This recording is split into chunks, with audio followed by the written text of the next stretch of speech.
Okay, I realized I only have a few more slides left. I should have pushed through, but oh well.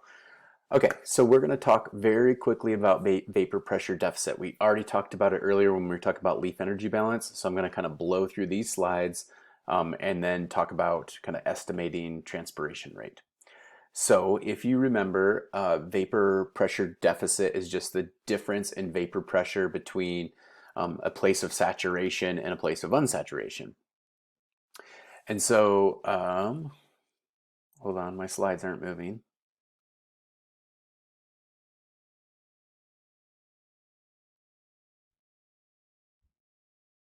Hmm.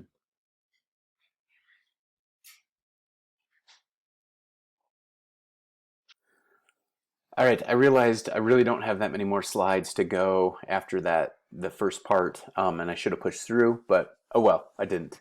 So here's a shorter video.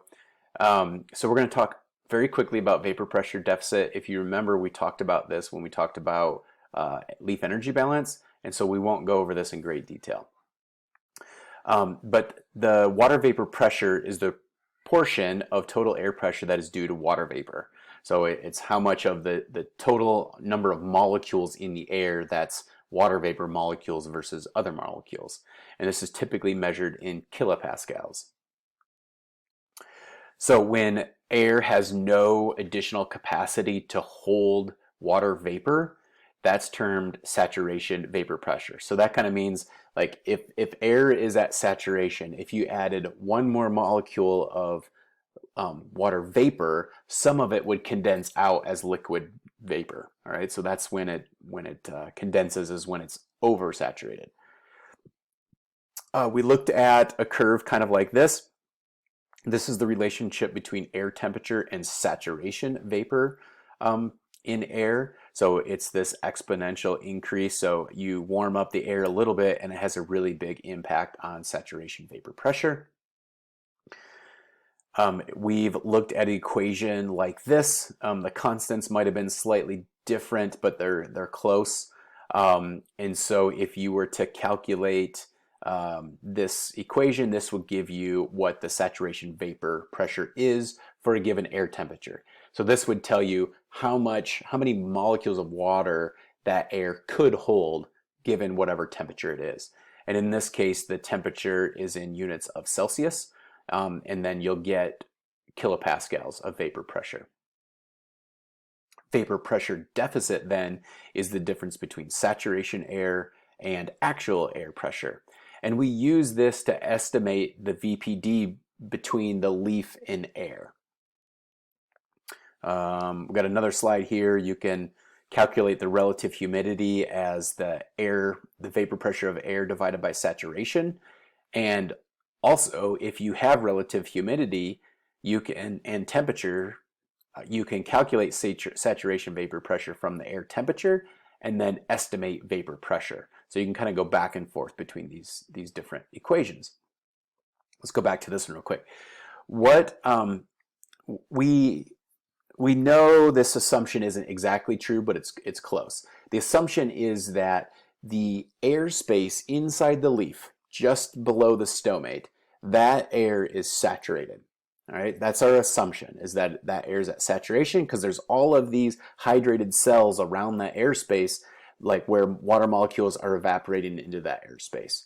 And so we assume it's saturated, and then so that in this case, we would estimate the saturation vapor pressure of the air inside the leaf, and then we would figure out what the actual vapor pressure is outside the leaf. And this is the driving gradient for water vapor molecules to move inside the leaf to outside the leaf. The greater the VPD, the stronger that driving gradient is, and the faster water molecules are going to leave the leaf. So then we can use this VPD to estimate transpiration rate of plants with simply this equation here. This is, so E represents transpiration rate. Then in order to estimate E, you multiply the stomatal conductance of the leaf to water vapor. And so again, that's going to be a function of how many stomates there are and how wide open those stomates are. Then you multiply that stomatal conductance by VPD, so by that driving gradient, And those two, multiplying those two together will give you transpiration rate. This is only valid when leaf temperature is equal to air temperature, which doesn't always happen. But again, it's another assumption that we make. Also, if you were to measure leaf temperature, you wouldn't need to make this assumption. So this is an assumption when you don't have measurements of leaf temperature, but you do have measurements of air temperature. This is how you could estimate transpiration rate. But you can also measure temperature directly and do a better job of estimating it. Okay, so just a kind of a cartoon of a cross-section of a leaf. So what we're thinking about here is in this red circle. This is the airspace inside the leaf where we have a high water vapor, or we're assuming it's saturated. Outside the leaf, we have low water vapor. And so then it's moving through this stomate. And there's a few, so these little zigzag lines represent resistances. So we're using kind of the electrical symbols for movement of molecules. So there's a resistance kind of through the stomate, and there's a resistance through the boundary layer, which we already talked about in the leaf energy balance section. And so this is just kind of representing where the water's coming from and going to. So this is just highlighting that the leaf temperature needs to be the same as air temperature if you don't have measurements of leaf temperature. And yeah, this is just kind of highlighting the fact that we don't know whether that air inside the leaf is saturated or not. There's been a couple papers really recently that have really provided strong evidence that it's not saturated. For most situations where you're trying to estimate the transpiration rate of a whole tree or of even a whole leaf, whether this is saturated or not isn't going to have a huge impact on our transpiration rates. For people that are doing research on the movement of water through the stomate, that becomes really important. But the scale we're talking about, it's not super important, but I do throw it out there so you know that that air is probably not completely saturated. We just don't know how close it is to saturation.